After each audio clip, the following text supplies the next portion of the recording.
दोस्तों, राधिया पर जो साया आया हुआ होता है कोई भी नहीं जान पा रहा होता कि आखिर वो चीज़ क्या है। और राधिया उसकी वजह से थी बहुत परेशान। लेकिन प्रथम उसे कहता है कि राधिया, कुछ भी नहीं होता, ये सब कुछ तुम्हारा वहम है, कुछ नहीं होगा, मैं तुम्हारे साथ हूँ और तुम्हें क्या हमारी मोहब्बत पर यकीन नहीं है। राधिया कहती है, नहीं प्रथम सर, ऐसा कुछ भी नहीं है, लेकिन आज जो मेरे साथ हुआ वो मैं कभी नहीं भूल सकती। आज अचानक मैं सारी नीली पड़ गई और मेरा सारा जिस्म भी नीला हो गया। पता नहीं क्या हुआ था। और फिर मुझे कुछ दिखा भी, पहले आईने में दिखा और फिर मुझे किसी चीज़ की परछाई दिखी, जैसे कोई चीज़ मुझे घूर रही हो। प्रथम कहता है, राधिया नहीं, ऐसा कुछ नहीं होगा। फिर राधिया और सारी फैमिली जाती हैं पूजा पर ताकि उनके घर पर जो भी है वो साया चला जाए। ये बात सिर्फ दादी को पता होती है और राधिया को भी अब पता चल गई होती है।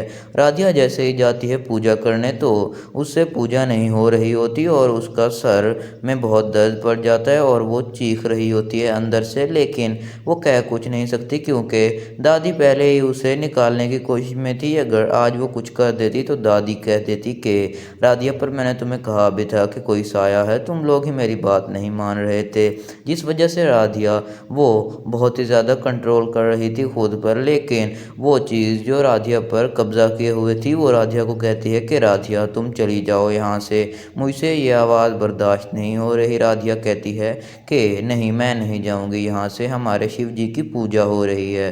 तो वो चीज़ सारी लाइटें बंद कर देती है और राधिया को धमकाती है कि अगर तुम यहाँ से नहीं गई तो मैं तुम्हारे साथ और तुम्हारे घर वालों के साथ क्या कुछ कर सकती हूँ तुम जानती नहीं हो।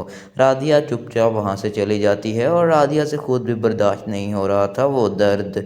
और जब फिर से लाइट वापस आती है तो दादी खुद फ़ौरन राधिया को देखती है, लेकिन राधिया उसे नहीं दिखती और जिस वजह से वो कहती है कि मैंने तुम्हें कहा भी था। राधिया आज फिर से भाग गई, वो भी पूजा से।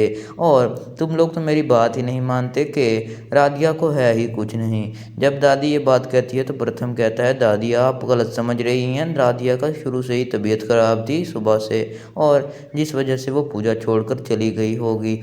राधिया जो पूजा छोड़कर बिल्कुल भी नहीं जाना चाहती थी वो अंदर जाती है और बेहोश होकर गिर जाती है। जैसे ही प्रथम अंदर जाता है तो वो राधिया को ऐसे देखकर चिल्ला उठता है।